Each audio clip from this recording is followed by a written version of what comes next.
Hello అండి, welcome back to my channel. ఈరోజు cauliflower curry చేస్తున్నాను. ఇది చపాతీలోకి అలాగే దోశలోకి అన్నంలోకి అయితే చాలా బాగుంటుంది. దీనికోసం అయితే ముందుగా ఒక కాలీఫ్లవర్ తీసుకోవాలి. కాలీఫ్లవర్ని చిన్న చిన్న ముక్కలుగా కట్ చేసుకోవాలి. ఇది కట్ చేసుకునేటప్పుడు కొద్దిగా చూసుకొని కట్ చేసుకోవాలి, పురుగులు ఏమైనా ఉంటాయి అనేసి. చిన్న చిన్న ముక్కలుగా కావాలంటే చిన్న చిన్న ముక్కలుగా, లేదంటే మీకు పెద్దదిగా కావాలంటే అలానే కట్ చేసుకోవచ్చు. చిన్న చిన్న ముక్కలుగా కట్ చేసుకునేసేసి పక్కన పెట్టుకొని ఇంకొక గిన్నె తీసుకొని ముక్కలుగా కట్ చేసుకున్న కాలీఫ్లవర్ వేసుకోవాలి. అందులోకి కొద్దిగా పసుపు అలాగే కొద్దిగా ఉప్పు వేసుకోవాలి. అలాగే తగినన్ని నీళ్లు పోసుకొని స్టవ్ మీద పెట్టుకొని ఉడికించుకోవాలి. ఇందులోకి అయితే నేను చిన్న చిన్న ముక్కలుగా కట్ చేసుకున్న ఆలు వేసుకుంటున్నాను. మీకు కావాలంటే వేసుకోవచ్చు, లేదంటే స్కిప్ చేయొచ్చు. ఆలు వేసుకొని ఒకసారి అంతా బాగా కలుపుకోవాలి. ఒక 5 మినిట్స్ ఉడికితే సరిపోతుంది. 5 మినిట్స్ తర్వాత కాలీఫ్లవరు అలాగే ఆలు రెండు తీసేసుకోవాలి. ఇంకొక పెనం తీసుకొని కావాల్సినంత ఆయిల్ వేసుకోవాలి.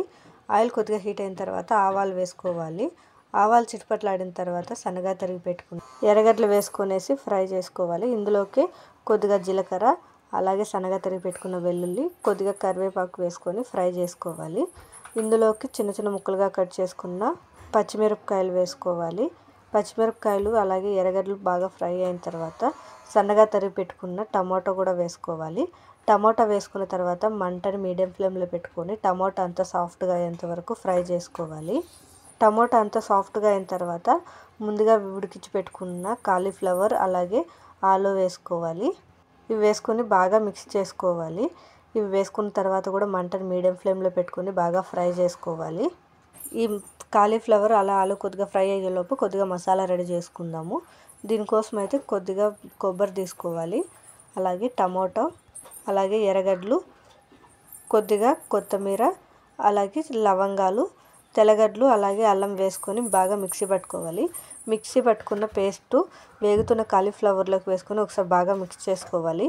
ఇందులోకి కారానికి తగ్గట్టు కొద్దిగా కారపొడి, కొద్దిగా ధనియాల పొడి, కొద్దిగా పసుపు ఇవన్నీ వేసుకొని ఒకసారి బాగా మిక్స్ చేసుకున్నాక రుచికి తగినంత ఉప్పు వేసుకోవాలి. ఉప్పు కూడా ఒకసారి బాగా మిక్స్ చేసుకున్న తర్వాత కొద్దిగా నీళ్లు పోసుకొని ఒక 5 మినిట్స్ పాటు మంటను హై ఫ్లేమ్లో పెట్టుకొని బాగా ఉడికించుకోవాలి. మధ్య మధ్యలో కలుపుతూ బాగా ఫ్రై చేసుకోవాలి. నీరంతా ఇంకిపోయి కూర దగ్గర పడేంత వరకు ఉడికించుకొని ఫైనల్గా కొద్దిగా కొత్తిమీర వేసుకొని సర్వ్ చేసుకోవడమే. టేస్ట్ అయితే చాలా బాగుంటుంది. చపాతీలోకి కానీ, అన్నంలోకి కానీ, దోశలోకి కానీ చాలా బాగుంటుంది. ఒకసారి ట్రై చేయండి. నా వీడియో నచ్చినట్టయితే లైక్ చేయండి, షేర్ చేయండి, సబ్స్క్రైబ్ చేసుకోండి. అలాగే థ్యాంక్ యూ ఫర్ వాచింగ్.